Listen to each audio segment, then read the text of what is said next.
as Luna is ready to support him no matter what. She says these things as Luna has felt immense loneliness and feelings of isolation before Jin's time. She hopes that her little brother never has to go through such feelings in his life.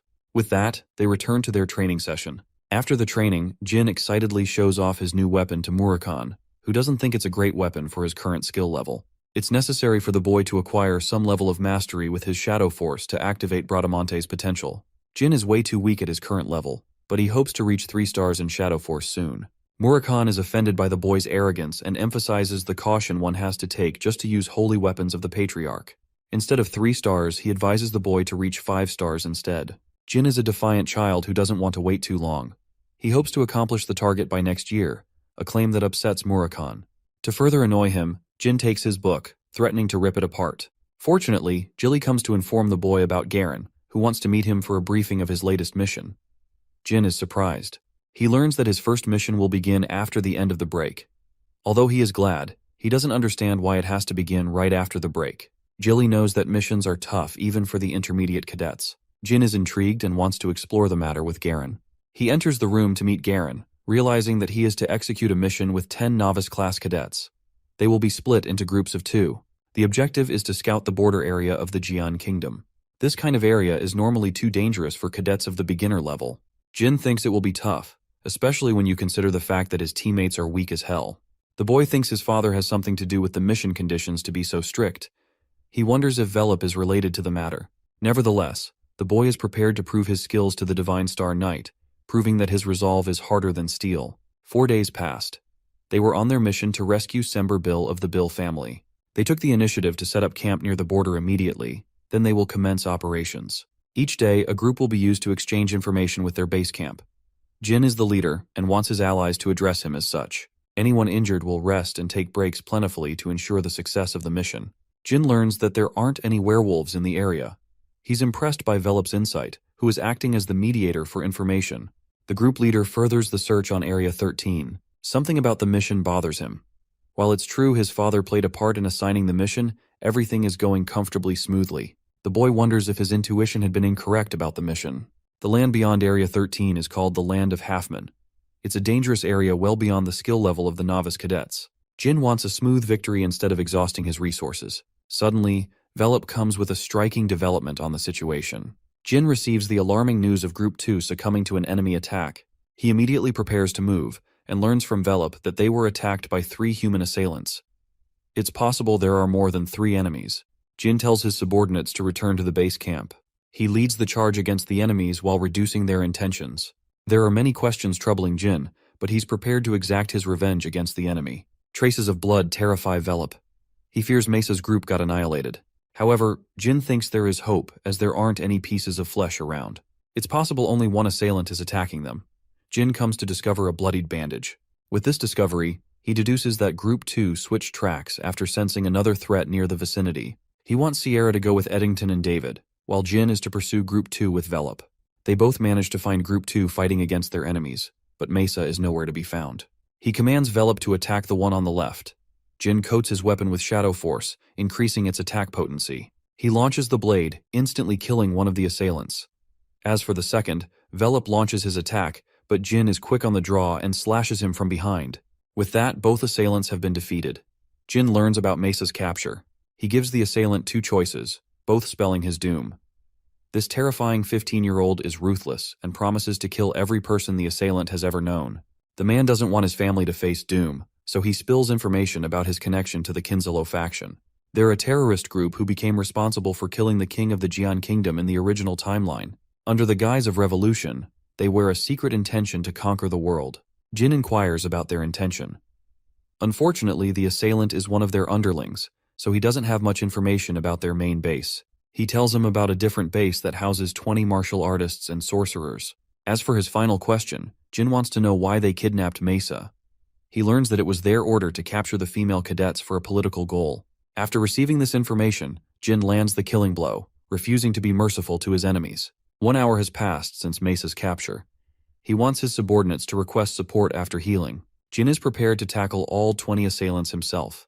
His comrades are against such a rash decision, wanting to provide them with their assistance in a dangerous mission. Jin emphasizes that it is his duty to protect the people of his clan. He believes in his strength to complete the mission, and doesn't prefer entertaining objections to his orders. Jin instructs Velop to be in charge in his absence. With that, the group leader dashes to save Mesa, hoping to reach her before it is too late. Jin has to defeat competent enemies stacked against his skill level. It's true that he's strong, but he's not strong enough to defeat all of them alone. So his plan is focused on rescuing Mesa instead of defeating his opponents in a head-on fight. Jin activates detection magic and pairs it with wind detection for even greater effect. This lets him uncover the enemy's tracks. Jin continues his rush when he is suddenly attacked by a bunch of assailants. The Runcandel young master shocks them with his ability to cast magic spells. He defeats one before getting his hand trapped by a mage. Jin slashes the assailant from behind and remains unaffected by the flames thanks to his immunity.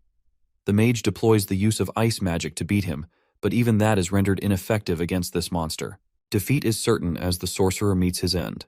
Jin wonders if the assailants are underestimating his faction because of their beginner-level experience. He understands the Kinzalo hierarchy and knows that Mesa won't be harmed until she reaches the officer. It's the only glimmer of hope he has to save Mesa. Jin intends to distract his enemies and casts flame magic to do the job. This will make them focused on the fire while Jin executes his next move. He comes to their base, slowly waiting for his enemies to make a mistake. Jin spots their leader who knows there is a culprit responsible for the fire. Unfortunately for him, Jin strikes him down when his men are far away. He obtains the keys and busts open the captivity room. There, he discovers a trapdoor and sees Mesa at last. She's shocked to see him in such a dangerous location. Jin frees her, but suddenly the entire structure begins shaking. Mesa begs to be left behind in case the situation gets difficult for them to escape. Jin cares less about that and focuses on saving Mesa. After coming outside, he comes to terms with a horrifying revelation. A half-man has just killed a bunch of enemies unexpectedly. This terrifying monster is none other than the white werewolf. Jin knocks Mesa unconscious so she doesn't do anything rash. The werewolf questions if Jin is responsible for the flames. Jin introduces himself as the son of the patriarch and stands to face the werewolf, who is impressed to find an underling of the Runcandel clan. Many days before the mission, Jin was trying to master his weapon, but Murakhan always jumped him for being absurd. He warned him against preemptively activating the sword and overloading his body.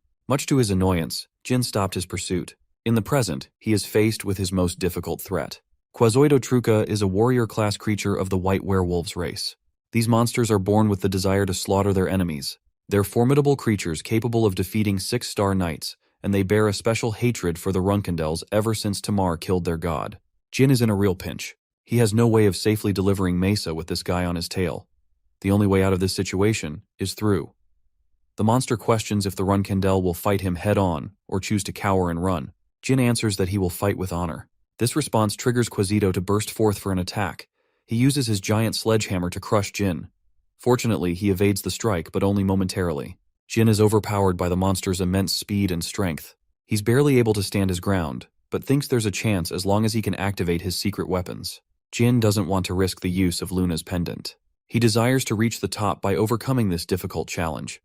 Lower-level magic against such an opponent is useless against the defenses of werewolves. There's also the risk that his secret powers will be discovered by other people. His only weapon in this case is the Shadow Force. Jin desires to awaken the sword or else he will lose this fight. The monster is impressed by Jin's weapon for being durable in a fight. However, Jin is still on the back foot. Clutching the sword in his hands, he tries to activate its power. Then suddenly, in a beam of light, comes the ascension of the blade that blinds the werewolf's sight.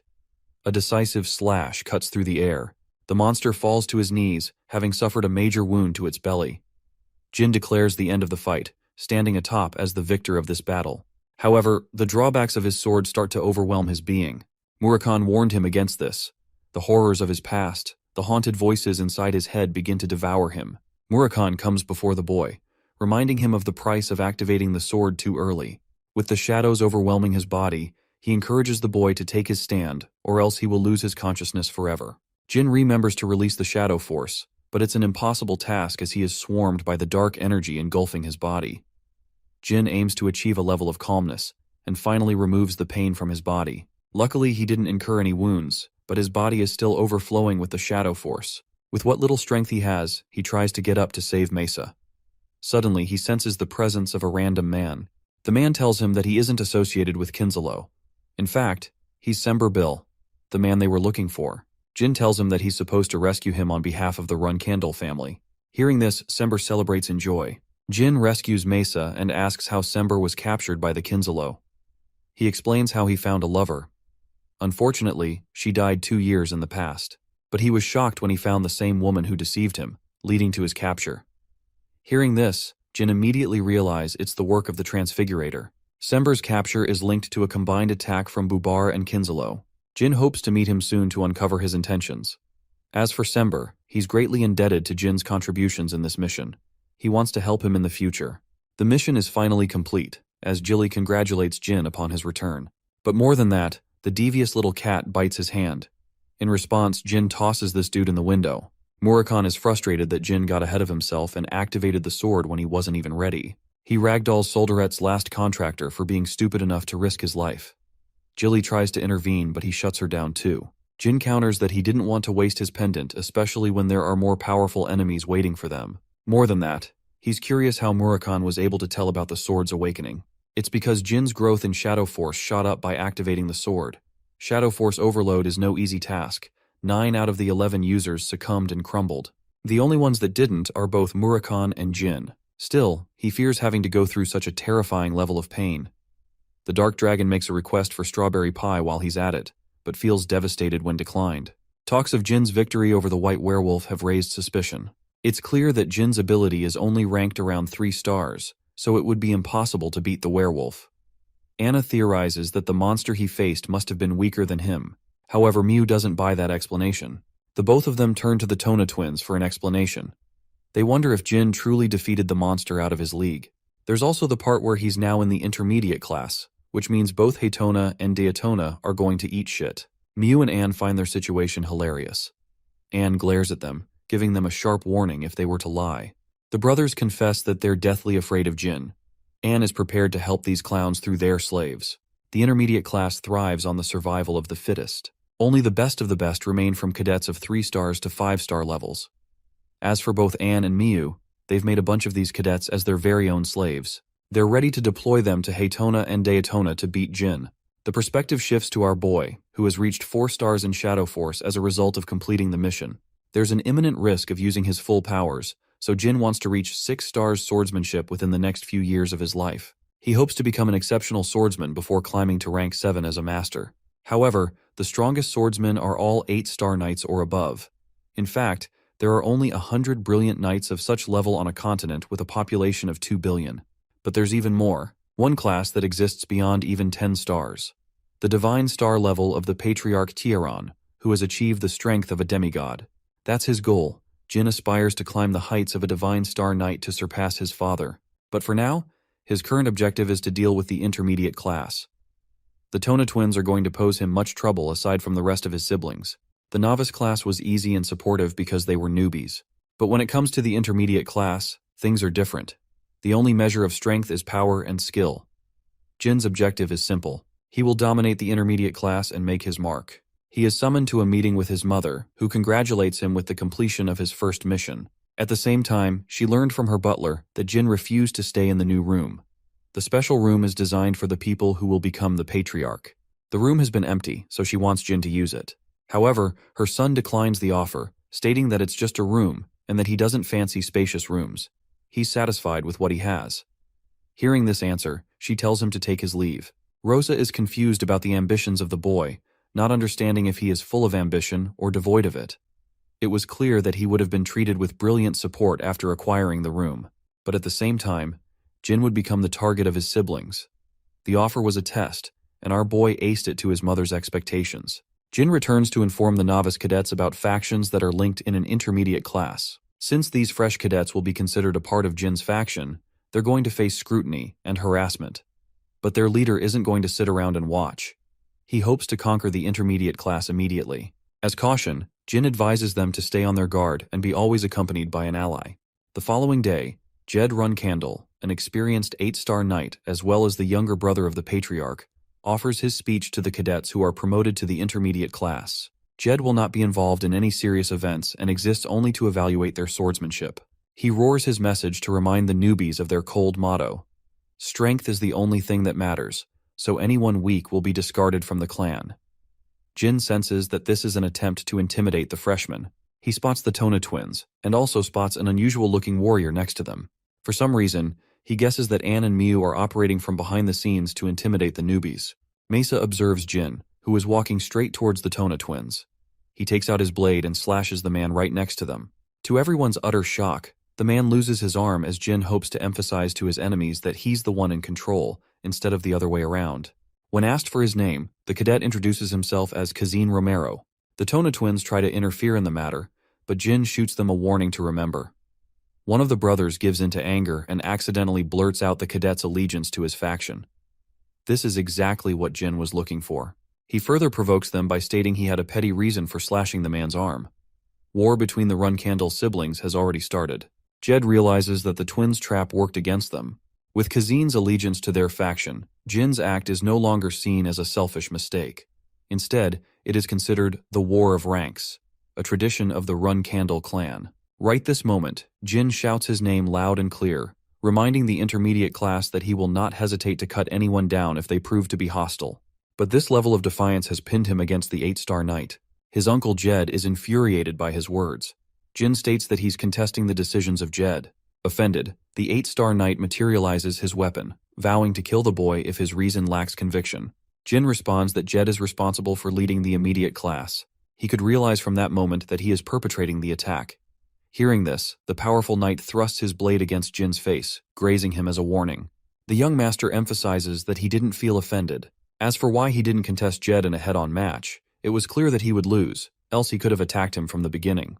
Jed reminds the boy that he's unafraid of cutting him down, even if he is the son of the patriarch. Jin responds, prefacing his bravery, as though his opponent is far stronger than him. A Runcandel never backs down for his honor. Jed laughs at his words, but in a way finds them pleasing enough. He acknowledges Jin's place in the Runcandel clan, and reminds the young cadets of the best example of what a Runcandel is actually like. The session is at last dismissed. Jin walks away, but departs with a piece of advice for the Tona twins. He reminds them that there will come a time where they will fear him more than their older siblings. Back in his room with Murakhan, Jin tells Jilly about the War of Ranks. He's certain that Miu and Anne are secretly manipulating the strings of their conflict from behind.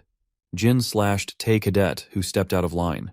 He was a man who was once part of Anne's faction, but somehow joined the twins' faction. It's impossible for them to have 5-star knights in their group, since the leaders aren't supposed to be weaker. Jilly fails to understand Anne and Miu's intentions, but the boy is glad that he's being seen as an enemy and a rival.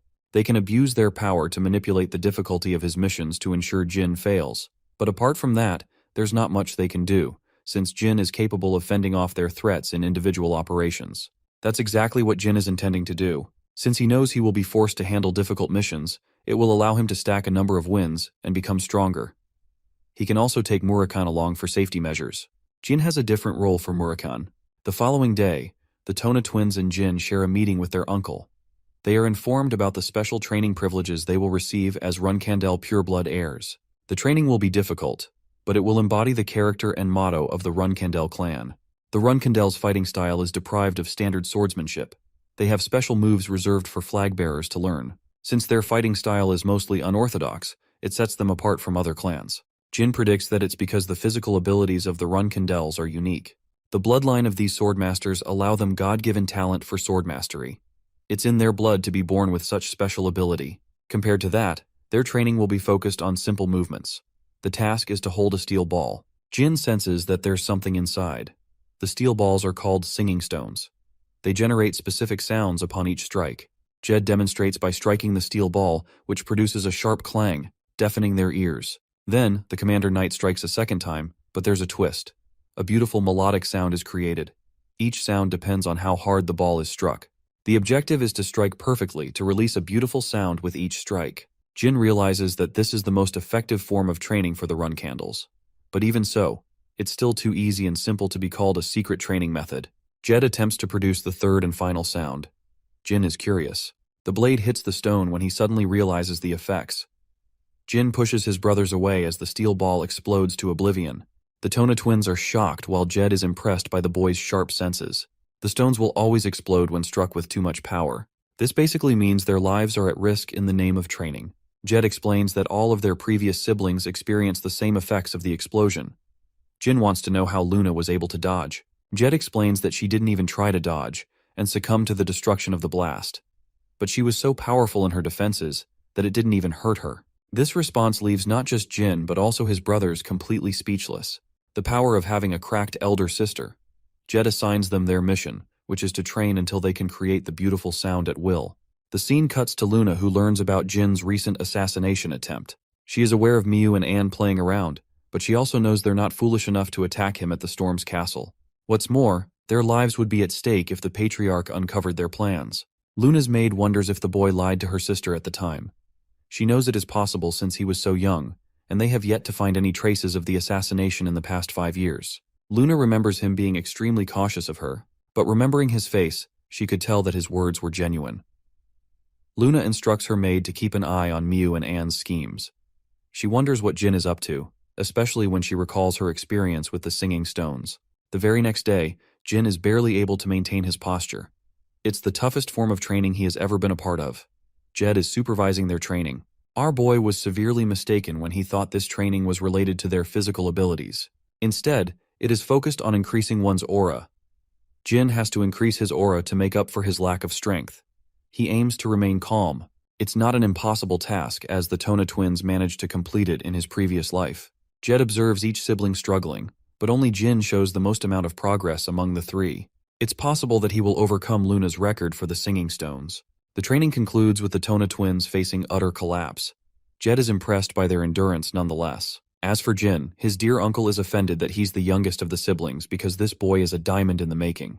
The dude is slowly becoming his nephew's #1 fan. 1 month passed. The intermediate class was finally being handed its first missions. The mission is to protect the recruits of the Minche Blacksmith Guild. Each faction is assigned their missions, until finally, it's Jin's faction's turn. This group of 10 cadets is tasked to slay an enormous number of 25 orcs, nearly double their number. It's not the easiest mission, especially when they've just joined the intermediate class. It's evident that a lot of them won't even make it past their first mission. The other factions make fun of Jin's group, just like he predicted they would. Mesa stops her comrades from arguing, demanding that they maintain their composure as Runcandels. They have no choice in the matter of choosing their missions. The only way out is to execute on them. Mesa wants to shut their haters down for good after achieving victory.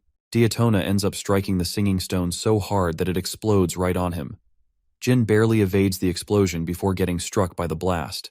He doesn't want to train around these clowns because they're careless about their surroundings. The Tona twins are in the process of exploding the stones. But for Jin, something strange happened. His senses became so sharp that it felt like he could sense the object coming from a mile away. At this point, he's confident in his ability to evade the steel pellets should the singing stones ever explode. Jin wonders if this training has something to do with the mind's eye training he did with Luna. To confirm his suspicions, he decides to try again. But Jed breaks into their training session to report them about the new missions. The Tona twins are seething as it's a ceremony with the Vymonth Empire. It's not a life-threatening mission, but a draining one. Jed emphasizes the importance of attending the mission with seriousness, no matter the task. It's an event where strong warriors get to meet up, including the Runcandels. Jed wants the Tona twins to get a good scope of those people. Jin's mission is different, however. He's assigned a target mission. Jin has to kill Talaris's affectionate lover. The secret palace refers to the giant tower controlled by rulers. The current ruler is called Talaris Endorma, a woman so deadly that she doesn't show mercy to those who hurt her lovers. Jin is given the broad scope of the threat of this mission. His target is a man called Alcaro, who is effectively guarded by the agents of the secret palace.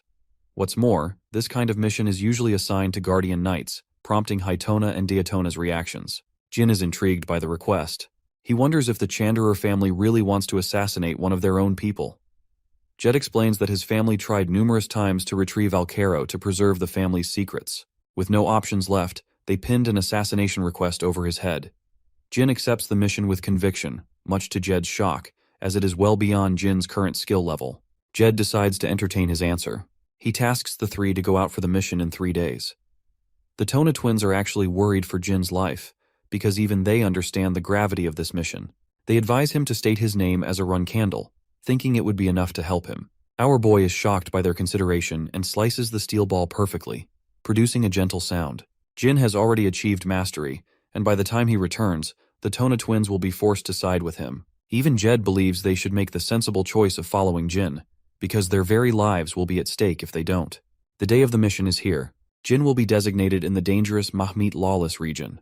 The Runcandel young master has maintained a slight disguise to mask his appearance and identity. Jin's group is supposed to slay monsters, but he doesn't know they're supposed to be facing 25 orcs. All of them are miserable about the mission, to the point they've already accepted their deaths. Jin emphasizes that he will return from this mission no matter what. Jilly finds his subordinates cute for acting worried for him. Murakhan tries to gloat about being the great dark dragon, not realizing he's reduced to being a stupid cat right now. Jin wants Jilly to enjoy the vacation while he's gone. She shares her personal concerns as Mamit is a deadly place. Jin promises his return and takes off. The Mamit region is festered with the worst criminals around. These people bask in toxicity and malice. Jin has arrived to kick their butts. They haven't seen this person before. He acts audacious like he owns the place. One of the crooks questions if he's secretly a 9-star knight. He wants the newbie to understand the order of strength. But Jin has no time for such petty banters. He stabs the man's head clean and instills a chilling sensation among the people. The criminals don't share feelings of loss for their fallen fellow. They're psychopathic people, and as advised by his teacher, Jin is trying to show them he's not to mess around with. He's grateful for his teacher's help. Jin takes the drink, unafraid of it being poisoned. He tosses the payment and eats breakfast. The bartender wonders if he's looking for someone. Jin confirms and asks for a person called Hister. Unfortunately, there's no one like her in town. Jin asks for a place to stay. The bartender recommends Moonlight Well, a safe inn where only the kings of Mamit reside. It's a luxurious inn. Since Alcaro is a rich kid, he didn't have to worry about minuscule troubles in his life. He's nothing more than a clown who can't control his lust for pleasure. Alcaro's only sticking around to try and gain the affection of the ruler, but there's no point as she's moved on to her next fascination. With only one place left to his enjoyment and safety, it's clear that Alcaro must have guards swarming around him. Jin decides to stay in the lobby to get a good view of the situation. Interestingly, he spots Alcaro immediately as he's arguing with his men. The guards don't want to leave him unattended, but Alcaro is lost in his desires. He even threatens to kill them. In response, Alcaro gets slammed by a heavy punch that knocks him out for good. They're tired of guarding this annoying clown who is mad in his obsession. Alcaro's guards are all powerful enough to cross the 6-star level. The assassination itself is easy, but making his return and fleeing safely is the difficult part. Since he can't easily poison someone in Mamit, it will be difficult. There's no chance of killing him directly because of Alcaro's men. Jin finds himself in a pinch until he discovers the perfect solution to all his worries. The following day, we catch a glimpse of Cirrus Endorma, the ruler's daughter. She learns that 6 men are guarding Alcaro strongly, a man who may as well be called a fool. Funnily enough, she's also prepared to kill him because the woman is sick and tired of his antics. As they're approaching the inn, an enormous thunderbolt strikes the establishment and pulverizes the place. The daughter of Talaris is excited, realizing there is more than what meets the eye. Circling back to Jin's grand plan, he opted to use a magic attack and increase its potency by stacking Shadow Force on top. This would help create a powerful 6-star magic spell, strong enough to assert the idea that they're being attacked by a powerful mage. No one would suspect the boy, especially when the greatest prodigy of sorcery, Veradine Zyphel, also just reached 6-star level. Jin has to ensure the attack came from outside, which is why he decided to go for a lightning-based attack. With his command over Shadow Force, he casted its release and manifested his lightning powers. The disastrous thunderbolt struck the settlement before they could even act. Their immediate suspicion alerted them to believe that this is the attack of a sorcerer. Ceres assesses the seriousness of the situation. She wants to protect her guards even if the scumbag died. But the moment they try to get close, the thunderbolt sends them flying back. They wonder if the Zyphel sorcerers are exacting revenge against the secret palace. A third thunderbolt strikes the settlement. Ceres thinks there won't be a fourth attack. She's hoping no one is massively hurt. Unfortunately, during this stunt, even Jin caught massive injuries as he endured the wrath of his own spell. Though the guards are still alive, Alcaro is nowhere to be found. Jin wants to ensure the execution while he still can. But unfortunately, Ceres catches sight of him and tries to help him. She doesn't really care about Alcaro's safety and prefers his execution anyway. Ceres also demands the capture of the sorcerer responsible for casting the spells. Jin is glad that he doesn't have to do the dirty work of killing Alcaro when she's here with a whole squad of her own. But there's bound to be trouble if she recognizes Jin's identity as a Runcandel. The guards come to inform Alcaro's confirmed death because of the lethal spell. Ceres gains control of the Moonlight Well as the daughter of the ruler Talaris. There are obvious objections to her declaration, as she is challenged by the crooks of Mamit.